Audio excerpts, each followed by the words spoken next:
உங்கள் இல்லங்களில் வந்து உங்கள் உள்ளங்களை உயிர்ப்பிப்பது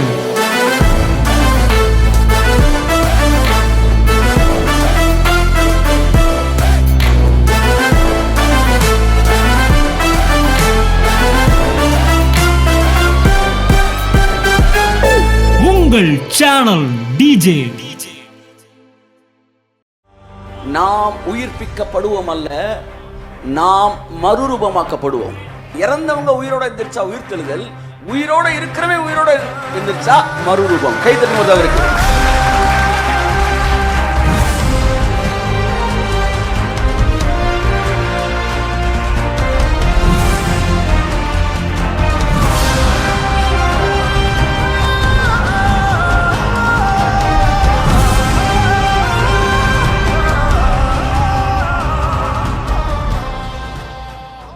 சிலுவையில் நடந்தது என்ன தெரியுமா? இயேசு நீங்கள் சாக வேண்டிய மரணம், நான் சாக வேண்டிய மரணம், உங்கள் மரணம், என் மரணம், எல்லார் மரணத்தையும் முழுங்கிட்டாராம். ஆமேன்னு சொல்லுங்கள். ஆமாம், கேட்டோன்னே யாரும் செத்துறாதீங்க. ஏன்னா இன்னைக்கு பேச போகிறது மரணம் ஜெயமாய் வாசிங்க விழுங்குவார். கர்த்தராகிய தேவன் எல்லா முகங்களிலும் இருந்து கண்ணீரை துடைப்பார். இது என்ன கண்ணீர்? மரணத்தினால் வருகிற கண்ணீர். தங்களை பிரியமானவர்களை இழக்க கொடுத்து அழுகிற கண்ணீர். இந்த கண்ணீர், the tears connected with death, இந்த கண்ணீர் இனிமேல் பூமியிலே இருக்காராம். அதை தொடச்சி எடுப்பாராம். கை தட்டுங்க ஒருத்தவருக்கு. ஆமென். Praise God. கர்த்தராகிய தேவன் எல்லா முகங்களிலிருந்து கண்ணீரை துடைத்து அடுத்து தமது ஜனத்தின் நிந்தையை பூமியில் இராதபடிக்கு முற்றிலும் நீக்கி விடுவார். பார்த்தீங்களா?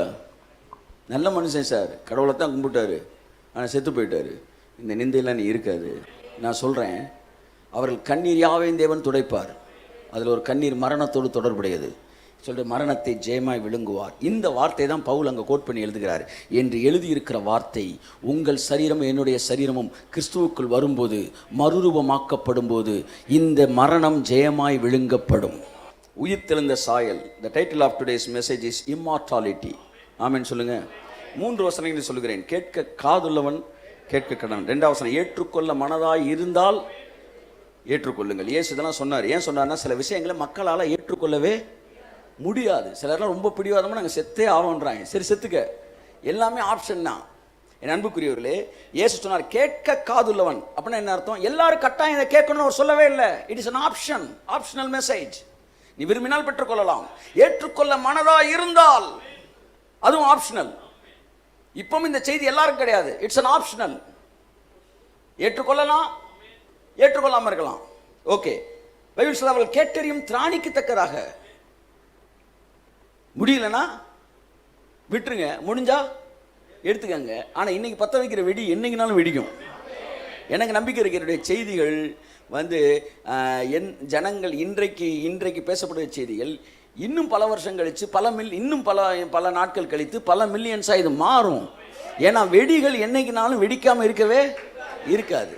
It will work. ரோமர் 25 வருஷமாக வெடிக்காமல் தான் இருந்துச்சு. என் வாழ்க்கையில் என் கையிலே தான் வச்சுக்கிட்டு இருந்தேன். என்னைக்கு கர்த்தர் என் கண்ணை திறந்தாரோ சரவெடியா அடிச்சு தகர்த்துக்கு ரோமர். அப்படித்தான் இம்மார்டாலிட்டி. ஒரு ஓரத்தில் போய் உங்கள் சப்கான்சியஸில் உட்காந்துட்டோம். இயேசு நாமத்தில் கர்த்தர் பெரிய காரியங்களை செய்வார். திரும்ப வாசிப்போம். 15, 51, 52, 53, 30 வாசிப்போம். இதோ ஒரு ரகசியத்தை உங்களுக்கு அறிவிக்கிறேன். நல்லா தெரிஞ்சுக்கங்க. எல்லாருக்கும் ஒன்று சொல்லிட்டு அதுக்கு பேரு ரகசியமே கிடையாது. பவுல் தொடங்கும் போதே சொல்றாரு ரகசியம்ன்றார். அப்படின்னா என்ன அர்த்தம்? இந்த சப்ஜெக்ட் எல்லாருக்கும். ஆமாம், சிலர்கிட்ட போய் இப்போ சொல்லுங்க, ரகசியம் உன்ட்ட மட்டும் சொல்கிறேன், யார்ட்டையும் சொல்லாத. அப்படின்னா என்ன அர்த்தம்? ஆமாம், சில நேரம் என் ஃப்ரெண்ட்ஸ் கேட்பேன், அவங்ககிட்ட மட்டும் சொல்லாமல் அவங்ககிட்ட சொல்கிறதுக்கு பேசாமல் மொட்டை மாடலேருந்து மைக்கை போட்டு சொல்லிடலான்னு. ஏன்? அவங்ககிட்ட சொல்கிறதும் எல்லார்ட்டையும் சொல்கிறதும் ஒன்று தான். அவங்க நல்லா அந்நிய பாஷையில் இருப்பேன், கீக்கா பூக்கு எல்லாம் நடக்கும். ஆனால் வாயை மட்டும் அவங்களால கண்ட்ரோல் பண்ணவே முடியாது. இதுக்கு பேசாமல் மாடியிலேருந்தே பேசிடு. அவங்க என்ன செய்வாங்க? யார்ட்டையும் சொல்லாதீங்கன்னு சொன்னப்பறம் அவங்க என்ன செய்வாங்க? அவங்க போய் யார்ட்டையும் சொல்லாதீங்கன்னு சொல்லுவாங்க. அவங்க போய் யார்ட்டையும் சொல்லாதீங்கன்னு சொல்லுவாங்க.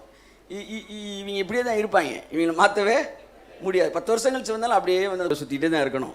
ஆனால் தேவன் வைத்திருக்கிற அடுத்த கட்டாய மகிமைக்குள்ளே கடந்து செல்ல முடியும் உங்களை அழைக்கிறேன். நாம சொல்லுவோம். என் அன்புக்குரியவர்களே, அதான் சொல்ல, இயேசு உயிர்த்தெழுந்த பிறகு ஏன் நேரம் ஒரு பொண்ணுகிட்ட போய் சொன்னார்னா, அந்த அம்மாட்ட போயிடுச்சுன்னா அது ஊருக்கே போயிடும். பவுல் சொல்லுகிறார், ஒரு ரகசியத்தை உங்களுக்கு சொல்கிறேன். அப்படின்னா immortality is a secret, is a mystery. கையை தட்டு. ஆமா, it is not an open message, it is not an open declaration, it is a secret. இதை புரிந்து கொள்கிறவர்களுக்கு இந்த ஜீவன் கிரியை செய்கிறது. வாசிப்போம். நாம் எல்லாரும் நித்திரை அடைவதில்லை. அவன் எப்படி பேசியிருக்கான் பார் சார். டேய், எல்லாம் கிட்ட வாங்கப்பா, எல்லாருக்கும் ரகசியம் சொல்றேன், நம்ம நித்திரை அடைவதில்லை. அடுத்து வாசிங்க. ஆகிலும் கடைசி எக்காலம் தொனிக்கும் போது ஒரு நிமிஷத்திலே ஒரு இமை பொழுதிலே இதைதான் சொன்னேன், ஒரு இமை பொழுதிலே. இமை பொழுது உன்னை நான் கைவிட்டேன் பார்த்தீங்களா? அங்க அவர் இமை பொழுது கைவிட்டனால தான் இமை பொழுதுல நான் மறுரூபமாக்கப்பட்டேன். ஒரு இமை பொழுதிலே நாம் எல்லாரும் மறுரூபமாக்கப்படுவோம். நாம் உயிர்ப்பிக்கப்படுவோம் அல்ல, நாம் மறுரூபமாக்கப்படுவோம். இறந்தவர்கள் உயிர்ப்பிக்கப்படுகிறார்கள், உயிரோடு இருக்கிறவர்கள் உயிர்ப்பிக்கப்படுகிறார்கள். அதற்கு பெயர் தான் மறுரூபமா. இறந்தவங்க உயிரோட எந்திரிச்சா உயிர்த்தெழுதல், உயிரோட இருக்கிறவன் உயிரோட எந்திரிச்சா மறுரூபம். கை தட்டுங்க அவருக்கு. கடைசி எக்காலம் தொனிக்கும் போது ஒரு செகண்ட்ல 2 வேலை நடக்குதான். செத்தவன் எந்திரிக்கிறான், உயிரோட இருக்கிறவன் எந்திரிக்கிறான். புரியுதா நான் சொல்றது உங்களுக்கு? உயிரோட தான் சார் இருக்கிறாரு. உயிரோடு இருப்பது வேறு, ஜீவனோடு இருப்பது வேறு. மரித்தவன் இம்மார்டல் லைஃப்குள்ள என்ட்ராகும் போது இந்த உயிரோடு இருக்கிறவன் இம்மார்டல் லைஃப்குள்ள வரான். அழிவுக்கு எதுவான இது அழியாமையும், சாவுக்கு எதுவான இது சாகாமையும் தரித்துக் கொள்கிறது. சிலருக்கு மரித்திருந்தனால அவனை என்ன செய்யறாரு, அங்கிருந்து எழுப்புறாரு. சிலர் உயிரோடு இருக்கும்போதே எழுப்புறாரு. அவனுக்கு பெயர் உயிர்த்தெழுதல், நமக்கு பெயர் மறுரூபம். பவுல் சொல்லுகிறார், நாம் உயிரோடு எழுந்திருப்போம்னு சொல்லல. பவுல் நாம்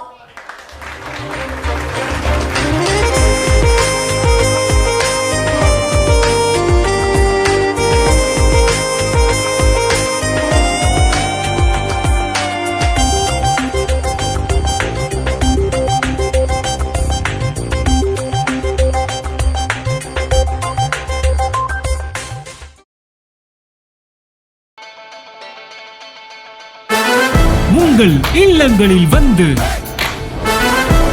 உங்கள் உள்ளங்களை உயிர்ப்பிப்பது